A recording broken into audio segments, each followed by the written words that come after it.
আসসালামু আলাইকুম, সবাই কেমন আছেন? আলহামদুলিল্লাহ, আপনাদের দোয়া আমিও ভালো আছি।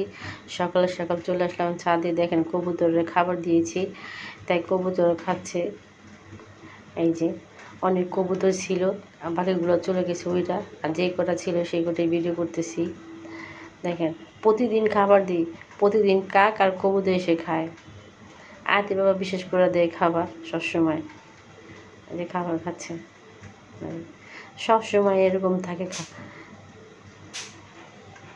এই যে আমার আয়সনের কাণ্ড কারখানা দেখেন, সে খাটের উপরে সাইকেল নিচে, সাইকেলের উপরে সে উঠে দাঁড়ায় রয়েছে ওভাবে। এই দেখেন, আবার সাথে এবার সাইকেলের মধ্যে তার গিটারও নিয়েছে এবং সাইকেলে মিউজিকও বাজিয়ে নিয়েছে। দেখেন এই যেভাবে, তারপর আর কোনো ডর ভয় কিছু নাই। দেখেন কীভাবে দেখেন কীভাবে যে তালি মারতেছে, সেই যে পড়বে না কি করবে তার কোনো চিন্তা ভাবনা কিছু নাই। এই যে দেখেন, তার বাবা পাশে বসে রয়েছে, যদি পড়ে যায় এই চিন্তা করে তার বাবাও বসে রয়েছে, কিন্তু সে সাইকেল খাটের মধ্যে উঠাবেই উঠাবে। এই যে দেখেন কি অবস্থা করে, সারাক্ষণ ঘরে সে এরকম উৎপাত করতে থাকে। দেখেন দেখেন, আবার আমার দিকে তাকায় রয়েছে। আজকে মাছ ভাজবো, তাই মাছটাকে ফ্রিজ থেকে বের করে পরে পরিষ্কার করে ধুয়ে নিয়েছি এবং মাছটাকে আমি হালকা কেচিও নিয়েছি। আজকে আমি মাছটাকে সুন্দর করে ভাজবো। এই যে, কারণ এইভাবে যদি কেচে না নিই তাহলে কিন্তু লবণও ঢুকবে না আর মজাও লাগবে না। এইভাবে যদি কেচে নেই তাহলে কিন্তু, কেটে নেই এভাবে তাহলে কিন্তু মাছের মশলাটাও ঢুকবে, আর খেতেও খুব ভালো লাগবে। এই জন্য ওভাবে কেচে নিয়েছি আমি। এখন আমি একটু অল্প পরিমাণ আদা দিব,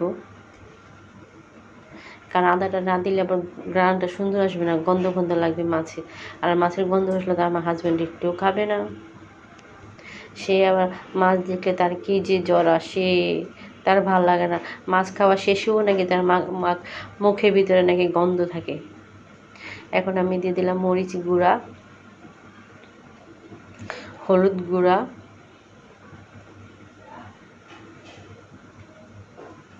এখন দিয়ে দিলাম গরম মশলা, এলাচি এবং হালকা একটু গোলমরিচের গুঁড়া, যাতে একটু ঝাল হয় সেই জন্য। দিয়ে দিলাম লবণ, অবশ্যই স্বাদ মতন কিন্তু লবণটা। আমার মাছটা তো বড়, তাই আমি একটু লবণটা একটু বেশি দিব। আর দিয়ে দিলাম 2-4 চামচ সয়া সস।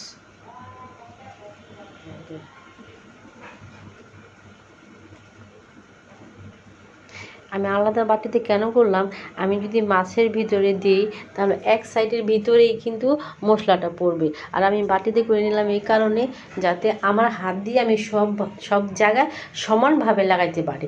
এই জন্য আমি কী করলাম, আলাদা বাটিতে সবগুলো মশলা একসাথে মিক্স করে এখন আমি হাতে লাগাই দিব। এই যে এখন আমার সবগুলো মশলা হয়ে গেছে, এখন আমি হাত দিয়ে লাগিয়ে নিব।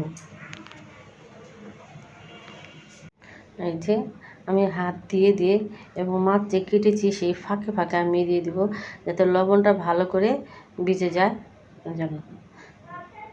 কারণ মাছটা কিন্তু একটু বড় সাইজের ছিল, অনেকগুলোই কাটা দিতে হয়েছে আমার এভাবে।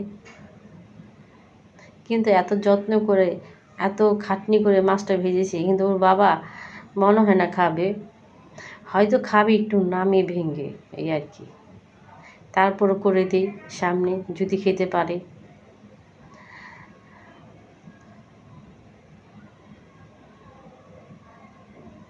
ভালো করে মশলাগুলো আমি কিন্তু মেখে নিব, মেখে আমি কিছুক্ষণের জন্য রেখে দিব, যাতে লবণটা সুন্দর মতো ভিজে যায়, তারপর আমি মাছটাকে ভাজবো।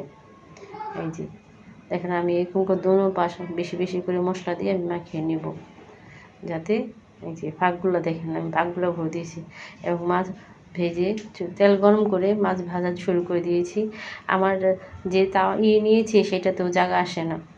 দেখেন আমাকে এখন উল্টে পাল্টে করে এবং এই সাইড ওই সাইড করে আমার ভাজতে হবে। এই যে আমার ভাজা শেষ, সাথে একটু পেঁয়াজও ভেজেছি।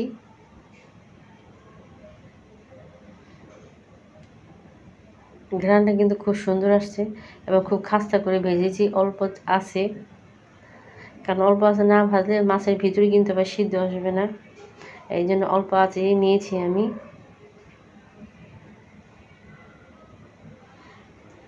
আজকে খাবার আইটেম ছিল এগুলা।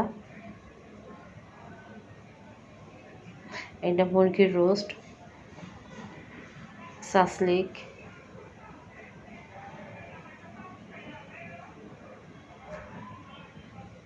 এখানে ছিল সাদা পোলাও। আসসালামু আলাইকুম। আমার ভিডিওটি দেখার জন্য সবাইকে অনেক অনেক ধন্যবাদ।